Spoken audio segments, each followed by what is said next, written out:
Hello दोस्तों एवं मित्रों, कैसे हैं आप। सांसें सबकी चल रही है। ऑक्सीजन लेवल कहीं कम तो नहीं हुआ है। मेरी भी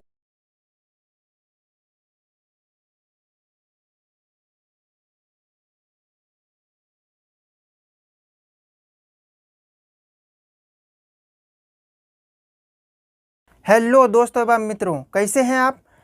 सांसें सबकी चल रही है। ऑक्सीजन लेवल कहीं कम तो नहीं हुआ है। मेरी भी सांसें चल रही है और मेरा भी ऑक्सीजन लेवल एकदम बढ़िया है। पिछले 1-2 महीने से हम लगातार यह सुन रहे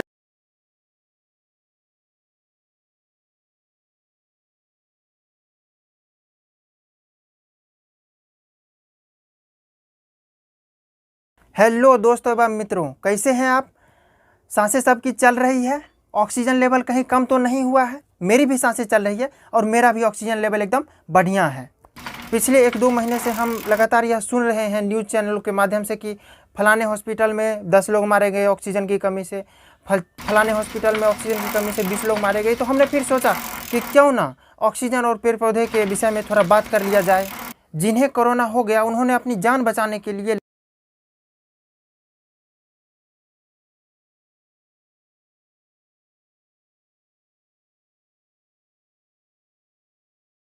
और पेड़ पौधे के विषय में थोड़ा बात कर लिया जाए।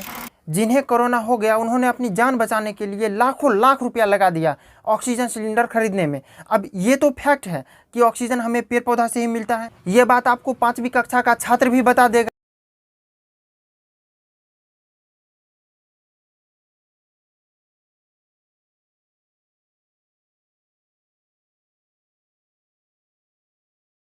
कि ऑक्सीजन हमें पेड़ पौधा से ही मिलता है। ये बात आपको 5वीं कक्षा का छात्र भी बता देगा। पेड़ पौधे हमें क्या नहीं देती है। जिंदा रहने के लिए ऑक्सीजन मतलब प्राणवायु देती है। जब हमें भूख लगता है तो खाना देती है। पहनने के लिए कपड़े देती है। रहने के लिए घर देती है। जब हम बीमार पड़ जाते हैं तो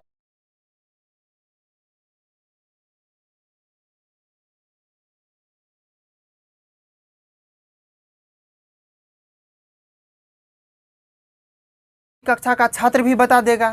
पेड़ पौधे हमें क्या नहीं देती है। जिंदा रहने के लिए ऑक्सीजन मतलब प्राणवायु देती है। जब हमें भूख लगता है तो खाना देती है। पहनने के लिए कपड़े देती है। रहने के लिए घर देती है। जब हम बीमार पड़ जाते हैं तो औषधि देती है। श्रृंगार और सजने संवरने के लिए विभिन्न प्रकार के रंग बिरंगे फूल भी देती है। मनोरंजन के लिए अपनी टहनियाँ देती हैं। जिन्हें कोरोना हो गया उन्होंने अपनी जान बचाने के लिए लाखों लाख रुपया लगा दिया ऑक्सीजन सिलेंडर खरीदने में। अब ये तो फैक्ट है कि ऑक्सीजन हमें पेड़ पौधा से ही मिलता है। ये बात आपको 5वीं कक्षा का छात्र भी बता देगा। पेड़ पौधे हमें क्या नहीं देती है। जिंदा रहने के लिए ऑक्सीजन मतलब प्राणवायु देती है। जब हमें भूख लगता है तो खाना देती है। पहनने के लिए कपड़े देती है। रहने के लिए घर देती है। जब हम बीमार पड़ जाते हैं तो औषधि देती है। श्रृंगार और सजने संवरने के लिए विभिन्न प्रकार के रंग बिरंगे फूल भी देती है। मनोरंजन के लिए अपनी टहनियाँ देती हैं। जाइए जाके झूला झूल लीजिए। जब हमारे दैनिक मनोरंजन और दैनिक आवश्यकताओं का इतना ज़्यादा ख्याल पेड़ पौधा रखती है तो फिर हम क्यों पेड़ पौधे के प्रति इतने असंवेदनशील हो गए हैं।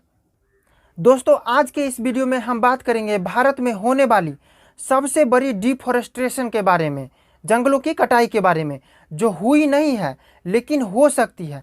हालांकि इसको रोकने के लिए कुछ लोग आवाज़ उठा रहे हैं, लेकिन अगर आप लोगों ने उनका साथ नहीं दिया तो शायद पेड़ पौधों की बचाने की यह लड़ाई हम लोग हार जाएंगे।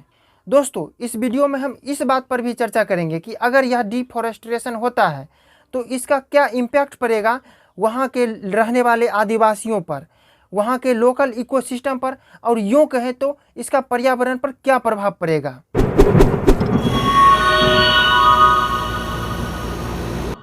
नॉर्मली ऐसा देखा जाता है कि जो जंगल या जंगल से जुड़े हुए लोग होते हैं वो साल भर में 2-4-10 ही पेड़ काटते हैं, लेकिन यह डिफॉरेस्टेशन कितना बड़ा है इसका अंदाज़ा आप इस बात से लगा सकते हैं कि यहाँ एक साथ एक बार में 2.5 लाख से ज़्यादा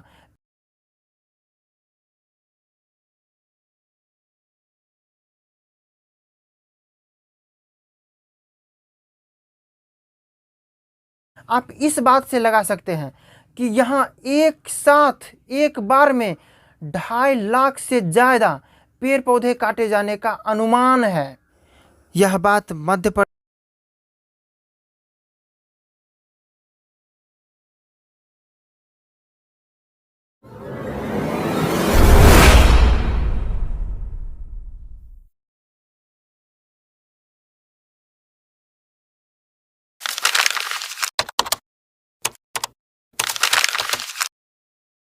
वैज्ञानिक यह देखकर आराम से अनुमान लगा लेते हैं कि जरूर इस जमीन के नीचे हीरा हो सकता है। जमीन के नीचे हीरा हो सकता है, इसका वो सिर्फ अनुमान लगाते हैं, लेकिन इसकी वजह से जो जंगलों की कटाई होगी, धरती पर तबाही होगी, ये रियल होगी, ये वास्तविक होगी। इस बात की कोई गारंटी है ही नहीं कि ज़मीन खोदने के बाद कितना हीरा निकलेगा, और यह हीरा निकलेगा भी या नहीं निकलेगा। दोस्तों, अब आप लोग ये कहिएगा कि इतना बड़ा डिफॉरेस्टेशन हो रहा है, तो इसको रोकने के लिए भला हम लोग क्या कर सकते हैं? तो आप लोग बहुत कुछ कर सकते हो। आप लोग ट्विटर, फेसबुक, व्हाट्सएप जैसे अनेक सोशल मीडिया प्लेटफॉर्म्स पर हो, वहाँ जाइए और वहाँ जाके इसके बारे में लिखिए। आप अपने आसपास के और अपने दोस्तों को इसके बारे में बताइए, उनको जागरूक कीजिए, ताकि सबको पता तो चले। जब आप इसको रोकने के समर्थन में लिखिएगा तो इससे सरकार पर एक दबाव पड़ेगा, और सरकार मजबूरी में हो सकता है कि यह फैसला रोक दे। दोस्तों, आप इस पर्यावरण दिवस के अवसर पर फेसबुक और व्हाट्सएप के स्टेटस में हैप्पी पर्यावरण दिवस, विश्व पर्यावरण दिवस की ढेरों शुभकामनाएं जैसी फालतू बातों को लिखने की बजाय इस इतनी बड़ी डिफॉरेस्टेशन को रोकने के बारे में लिखिए। इससे पेड़ पौधों की जान आप बचा सकते हैं। यही होगी सबसे बड़ी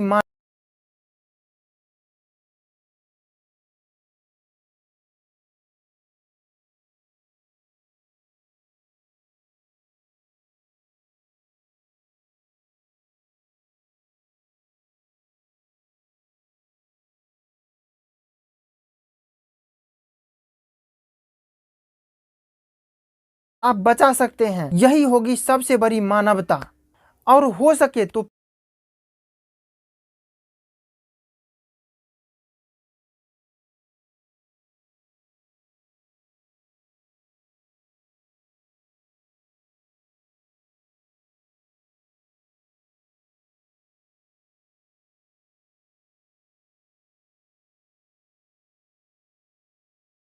होगी सबसे बड़ी मानवता।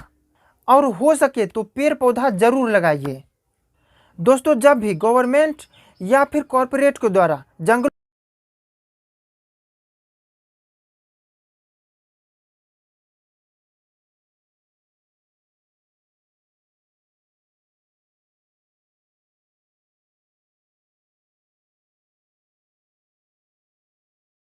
तो पेड़ पौधा जरूर लगाइए।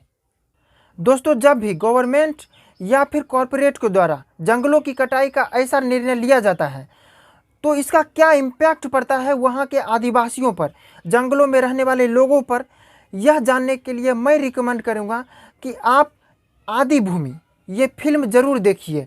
ये फिल्म बहुत ही अच्छी है, और मैं यह दावा करता हूँ कि कोई ऐसा आदमी नहीं होगा जो इस फिल्म को देखकर रो नहीं देगा।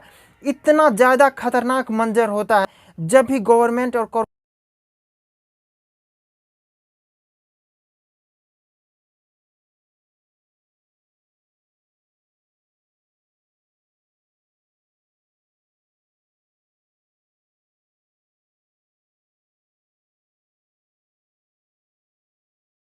खतरनाक मंजर होता है जब भी गवर्नमेंट और कॉरपोरेट के द्वारा ऐसा फैसला लिया जाता है तब। दोस्तों, क्या आपको पता है कि हैकर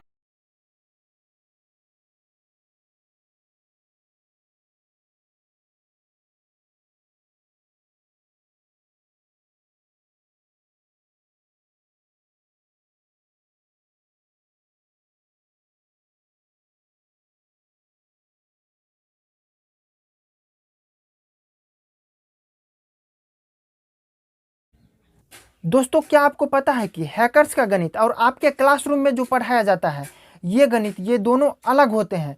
एक ऐसा सच है जिसे जान जाइएगा तो आपका दिमाग चकरा जाएगा। आखिर क्यों हमें सही गणित नहीं पढ़ाया जाता है? जिस सवाल का आंसर आपका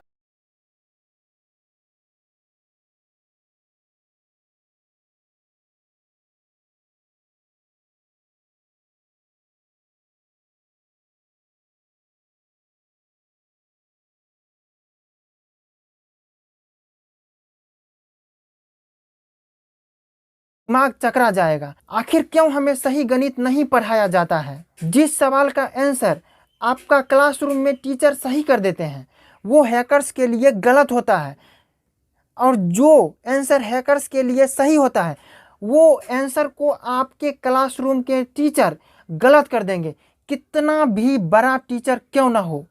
यह जानने के लिए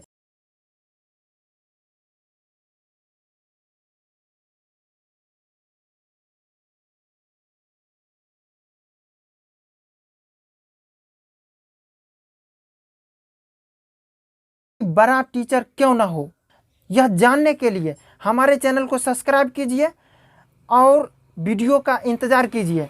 और साथ ही इस डिफॉरेस्टेशन को रोकने के लिए अगर कहीं लिख नहीं सकते हैं तो हमारे वीडियो को शेयर ज़रूर कीजिए। मिलते हैं हम अगली वीडियो में एक अलग जानकारी के साथ।